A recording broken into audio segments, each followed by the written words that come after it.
বলিউডে এই বছরের বক্স অফিসটা যেন ভূতদের দখলে। অ্যাকশন, কমেডি কিংবা ড্রামা অনেক ধরনের সিনেমায় যখন মুখ থুবড়ে পড়ছে, তখন হল ভরিয়ে দিচ্ছে এসব ভূতদের সফলতার চিত্র সবখানে। ভূত মানেই ভয়, সেসব ভূতপূর্ব ঘটনা।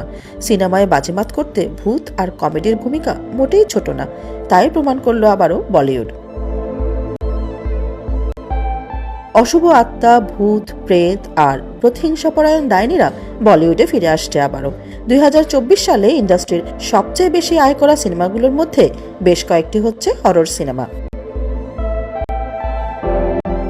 এই বছর মুক্তি পাওয়া স্ত্রী 2, ভুলভুলাইয়া 3, মুঞ্জিয়া সবই সফল সিনেমা। স্ত্রী 2 প্রায় 900 কোটি রুপি আয় করে রেকর্ড গড়েছে।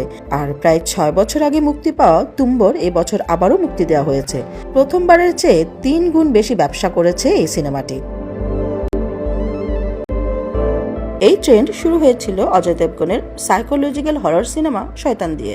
স্বল্প বাজেটের এই সিনেমা বিশ্বব্যাপী $25 মিলিয়ন বেশি আয় করেছিল। এরপরে মুঞ্জিয়া এবং স্ত্রী 2-তে এই সাফল্যের ধারা বজায় ছিল। শুধু তাই নয়, $103 মিলিয়ন বেশি আয় করে স্ত্রী 2 2024 সালের সবচেয়ে উপার্জনকারী হিন্দি চলচ্চিত্র হয়ে উঠেছে। এখন বলিউডে বড় ও ছোট বাজেটের সিনেমাগুলোর মধ্যে এক ধরনের অসম প্রতিযোগিতা দেখা যাচ্ছে, যেমনটা দেখা গেছে সিংহাম এগেইন ও ভুলভুলাইয়া 3 সিনেমা নিয়ে। একদিকে তারকাবহুল বিশাল বাজেটের অ্যাকশন সিনেমা সিংহাম এগেইন, অন্যদিকে ভুলভুলাইয়া 3 মাঝারি বাজেটের হরর কমেডি সিনেমা।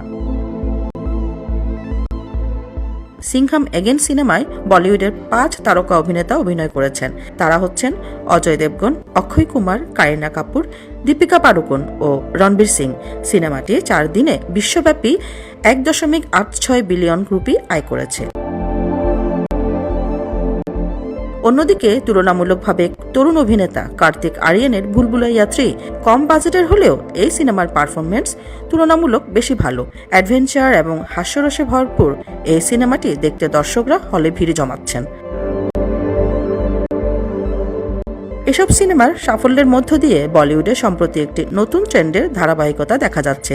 একসময় যে হরর এবং হরর কমেডি সিনেমাগুলোতে দর্শকের আগ্রহ তলানিতে ছিল, এখন সেসব সিনেমায় বক্স অফিস মাতাচ্ছে। যেহেতু ভূতের বাজার এখন ভালোই, তাই বক্স অফিস দখলে রাখতে হিন্দি ইন্ডাস্ট্রিতেও পরপর হরর কমেডি সিনেমার ঘোষণা আসছে।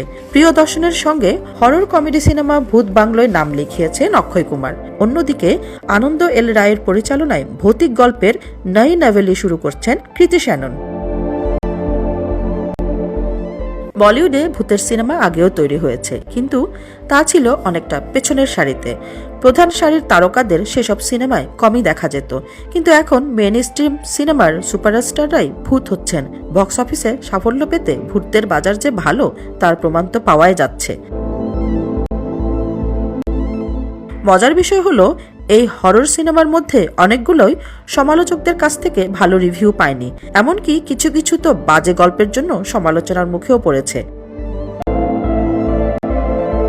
পশ্চিমবঙ্গেও দেখা যাচ্ছে ভূতকে কেন্দ্র করে সিনেমা সিরিজ নির্মাণের হিড়িক। সেখানে এবছর মুক্তি পাওয়া নিখোঁজ ছায়া ও পণ শবরীর সাপ প্রশংসিত হয়েছে। জয়া আহসান অভিনীত ভূতপরী এবছর ভালো ব্যবসা করেছে সিনেমা হলে, জায়গা পেয়েছে গোয়া আন্তর্জাতিক চলচ্চিত্র উৎসবেও। ভূতের দাপট লক্ষ্য করা যাচ্ছে বাংলাদেশেও। এই বছর মুক্তি পাওয়া আধুনিক বাংলা হোটেল, বিভাবরী, একটি খোলা জানালা কিংবা চক্র ওয়েব কন্টেন্টগুলো সবই ভৌতিক গল্পে তৈরি।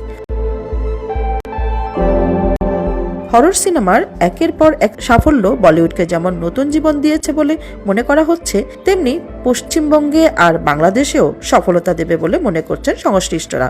দর্শক, নতুন করে এই ঘরানার সিনেমার সাফল্যের মূল কারণ কি বলে মনে করেন আপনারা?